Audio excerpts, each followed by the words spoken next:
So in this lecture, we're going to look at education words, 7 education words, and they are curriculum, syllabus, scholar, literate, vocational, apprentice, and pedagogy. So your first word is curriculum. Curriculum. A curriculum is everything that is studied in a school or a college or a university, and also in a school system, such as a school system within a country or a state. Governments in many countries write out the curriculum that schools must follow, and they call this the national curriculum or the state curriculum. Here's the word curriculum again. The start of the word cur is actually a Latin word or part of a Latin word which means course. And here are some example sentences. There should be a broader curriculum in place for students aged 16 to 18, so that means a wider curriculum. Russian is the one compulsory foreign language on the school curriculum. The curriculum was meagre, the teaching poor, and discipline cruel. Sounds like a lovely school. And some collocations with curriculum. Curriculum reform, so when you want to change the curriculum. School curriculum, national curriculum. And here's that phrase, to broaden, to widen the curriculum. Curriculums is one of the forms of the plural, but technically, because it's a Latin word, curriculum, the plural is curricula. So you will see both curricula and curriculums being used for the plural. And some synonyms for curriculum: educational program, syllabus, and that's it. And in fact, our next word is syllabus. There is a slight difference between curriculum and syllabus. A syllabus is really the things taught in a particular subject or a particular course. So it's often used to talk about the content you learn for an exam. Although the terms curriculum and syllabus are often used interchangeably, curriculum and syllabus are really slightly different. A curriculum is bigger, broader than a syllabus. So a curriculum might contain lots of syllabuses or syllabi. Here are some uses of the word syllabus. The GCSE history syllabus is very extensive. The GCSE is a course in British schools for 14 to 16-year-olds. The teacher will follow the syllabus outlined in the course book. The course syllabus outlines everything you need to know for the Ielts exam. Some typical collocations: you teach a syllabus, follow a syllabus, and you have subject syllabuses or syllabi, like the maths syllabus or the science syllabus. So you see here, the last two examples, we talk about a syllabus for a subject, like maths or science or history. But in the previous section, the previous word curriculum, we had school curriculum and national curriculum. There's the difference. You can use, a bit like curriculum, syllabus is one of the plurals, but technically, because it's another Latin word, the plural is syllabi. So you will see syllabi and syllabuses used. They're both correct. Some synonyms for syllabus. Like I said before, curriculum, not exactly the same, but they're often used as if they were the same. Program of study and course outline are closer synonyms for syllabus. Next word, scholar. Now, a scholar is someone who studies an academic subject. It used to be used in Britain to refer to school-aged students, but today certainly in Britain, we normally now use the word pupil or student, but they can be used to mean the same thing, especially in nasty reading questions. Now, these people are scholars. They've been studying at university. And you can see the word school, or you can almost see the word school in the word scholar. Here are some example sentences. The library attracts thousands of scholars and researchers. He is an influential Islamic scholar. Classical Athens was famous for its great scholars Plato and Socrates. And some typical collocations, an influential scholar, a leading scholar. And a verb here, scholars study. They study things, and we talk about also scholarly work. Scholarly is an adjective from the word scholar. Scholarly work, scholarly research. And scholars is the plural of the noun, and scholarly is the adjective. Some synonyms, student and pupil, are the ones most commonly used today. Researcher. Sometimes words like expert or academic or even specialist.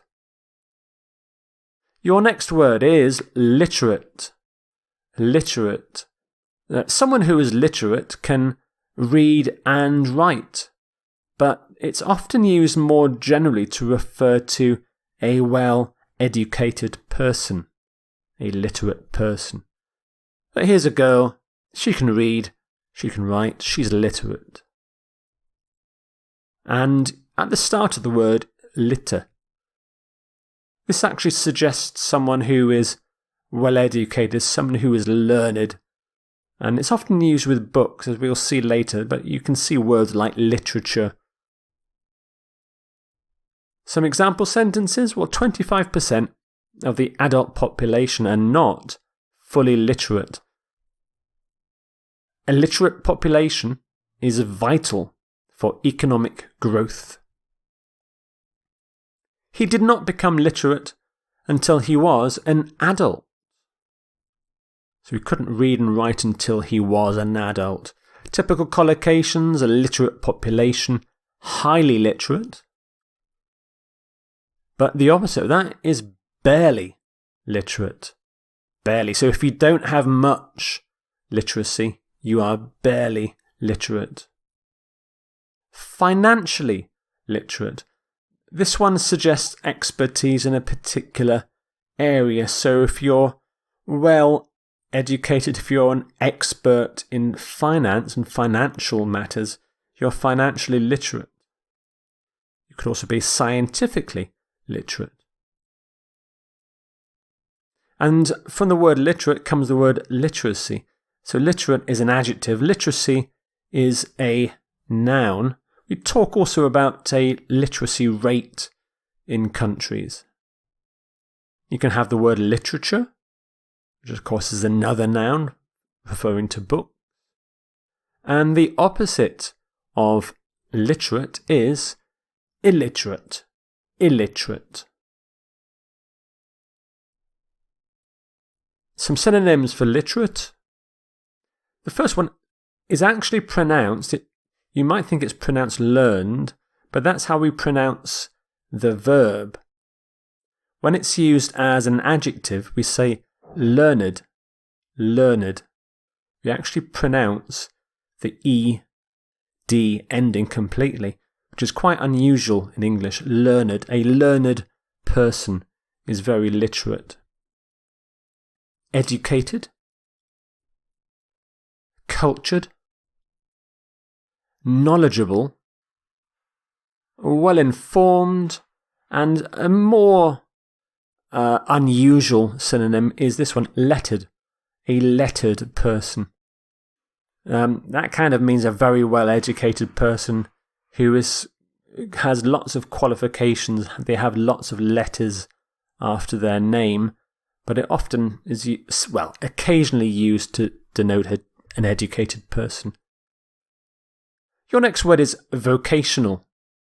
Vocational. Vocational skills are skills needed to do a particular job, a specialised job. Vocational training is training to do a particular job, such as engineering or building. It's often used to talk about skills and training to do jobs with your hands, but it's also used more widely to talk about jobs that have particular skills. So it can apply to doctors, for example, but not always. The context in which the word vocational is used can change. Here are some example sentences. This course is designed to provide vocational training in engineering. Vocational courses are more likely to receive funding than arts courses. At the age of 18, I started attending vocational college. So we talk about vocational training, vocational skills, vocational qualifications, and a vocational course. And some synonyms for vocational: specialised, hands-on, possibly, hands-on qualifications, vocational qualifications for people that do work with their hands, and the word professional. Sometimes professional, like I said before with doctors, can mean the same thing as vocational, but sometimes they're actually used to mean completely different types of qualification. So there you might have a professional qualification for a doctor, but a vocational qualification for a builder. Your next word is apprentice. Apprentice. An apprentice is someone who is learning a particular job or profession with the help of a more experienced worker, an expert at that particular job. So an apprentice often learns how to do a job by doing the job alongside, next to, the experienced worker, the expert. You may have heard of a TV program in Britain, also the United States and other countries, called The Apprentice. And in The Apprentice TV program, lots of young people try to become successful entrepreneurs. And in the centre of that group are the three experts. They're the three successful entrepreneurs, and all the apprentices want to learn some skills for becoming an entrepreneur from those three experts. Some example sentences. She's an apprentice to an experienced engineer. The government is planning to fund more apprenticeships. He started work as an apprentice for Rolls-Royce. And some collocations: apprentice to, young apprentice, become an apprentice, work as an apprentice. And there's the plural of apprentices, but you can also use the word apprentice as a verb and also as an adjective. So we talk about being apprenticed to. I was apprenticed to. And some synonyms for apprentice: pupil is a more old-fashioned word, or novice. We talk about a novice and an expert sometimes. And your final word is pedagogy. Pedagogy. Some people pronounce it pedagogy. Both are correct. According to my dictionary, pedagogy, pedagogy. But the G's are pronounced differently. The first G is hard, G. The second G is soft, J. Pedagogy. The prefix ped means child. This actually comes from a Greek word, pedagogy. A pedagogue in ancient Greece was someone who taught boys the skills of reading and writing and thinking. Our pedagogy emphasizes student-centered learning. Our pedagogical approach emphasizes student-centered learning. So there you have the word pedagogy used slightly differently. Basically means a teaching approach, how you approach your teaching in a school or a university. So you can talk about a school pedagogy, educational pedagogy, pedagogical approach, pedagogical methods. It's all about your teaching approach, your teaching methods. And the plural of pedagogy is pedagogies. And the adjective as well, you've seen in those example sentences, pedagogical. Some synonyms for pedagogy: teaching methods, teaching approach, educational techniques. So there are your 7 education words: curriculum, syllabus, scholar, literate, vocational, apprentice, and pedagogy.